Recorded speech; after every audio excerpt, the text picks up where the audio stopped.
അഭിജിത്ത് മുഴക്കുന്ന ഇപ്പോൾ നമ്മൾ പുറത്തുവിടുന്ന ഈ ദൃശ്യങ്ങൾ ഏതാണ്? കുമാർ, ഇന്ന് പുലർച്ചെ നടന്ന തട്ടിക്കൊണ്ടുപോകലിന്റെ CCTV ദൃശ്യങ്ങളാണ് ഇപ്പോൾ നമ്മൾ പുറത്തുവിടുന്നത്. ഈ ദൃശ്യങ്ങൾ കേന്ദ്രീകരിച്ചാണ് പോലീസ് ഇപ്പോൾ അന്വേഷണം ഊർജിതമാക്കിയിട്ടുള്ളത്. നേരത്തെ നമ്മൾ പറഞ്ഞതുപോലെ തന്നെ പുലർച്ചെ ഇങ്ങനെ ഒരു സംഭവം ഉണ്ടാകുന്നു. അതിന് പിന്നാലെ വലിയ ബഹളം കേട്ട് ഈ പ്രദേശവാസികൾ ഞെട്ടിയുണരുന്നു. തുടർന്ന് പോലീസിനെ വിവരം അറിയിക്കുന്നു. അങ്ങനെ പോലീസ് അവിടെ എത്തി. ഈ ഒരു ചെറിയൊരു ഏരിയയാണത്, കുറെ ആളുകളൊക്കെ താമസിക്കുന്ന ഒരു ഏരിയയാണിത്. അവിടെയുള്ള ഒരു വീട്ടിലെ CCTV ദൃശ്യങ്ങൾ പരിശോധിച്ചപ്പോഴാണ് ഈ തട്ടിക്കൊണ്ടുപോകലിന്റെ വിവരങ്ങൾ പോലീസിന് മനസ്സിലാക്കാനായി കഴിയുന്നത്.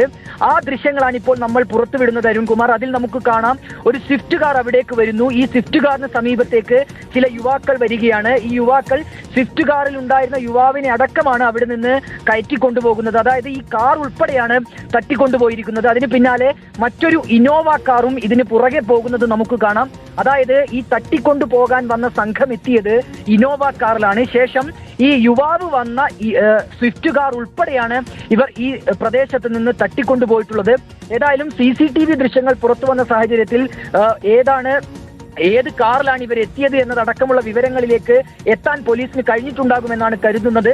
അങ്ങനെയെങ്കിൽ യുവാവിനെ ഉടൻ തന്നെ രക്ഷപ്പെടുത്താനുള്ള ഒരു സാധ്യതയുമുണ്ട്. കഴിഞ്ഞ കുറച്ച് ദിവസങ്ങൾക്ക് മുൻപൊക്കെയായി നമ്മൾ ഈ കോഴിക്കോട് സിറ്റി പരിസരത്ത് തന്നെ നിരവധി തട്ടിക്കൊണ്ടുപോകൽ കേസുകൾ കണ്ടതാണ് അരുൺകുമാർ. സമാനമായ സാഹചര്യത്തിലാണ് ഇന്നിപ്പോൾ ഒരു തട്ടിക്കൊണ്ടുപോകൽ കൂടി ഉണ്ടായിരിക്കുന്നത്. പോലീസ് ഏതായാലും ഈ ദൃശ്യങ്ങൾ കേന്ദ്രീകരിച്ച് അന്വേഷണം ഊർജിതമാക്കിയിട്ടുണ്ട്. Thank you. അന്വേഷണം തട്ടിക്കൊണ്ടുപോകൽ ഇപ്പോൾ ഒരു ഫാഷനായിട്ട് മാറിയിരിക്കുക. ഒന്ന് പറഞ്ഞ് രണ്ടാമതിനെ തട്ടിക്കൊണ്ടുപോകുക. കുറച്ച് പൈസ അങ്ങോട്ട് കൊടുക്കാനുണ്ടെങ്കിൽ പോലും തട്ടിക്കൊണ്ടുപോകും. അതാണ് ഇപ്പോഴത്തെ ഒരു ഏർപ്പാടെന്ന് പറയുന്നത്. പണ്ട് കുറച്ച് വാർത്തകൾ മലപ്പുറത്ത് റിപ്പോർട്ട് ചെയ്തു, പിന്നീട് തെക്കൻ കേരളത്തിൽ നിന്ന് റിപ്പോർട്ട് ചെയ്തു. ഇപ്പോൾ ഇതാ ലൈംഗിക കെണിയുടെ പേരിൽ ഒരു പുരുഷനെ തട്ടിക്കൊണ്ടുപോയിരിക്കുന്നു എന്നുള്ളതാണ്. പോലീസ് എന്തായാലും പിടികൂടും. പോലീസ് പിന്നാലെയുണ്ട്.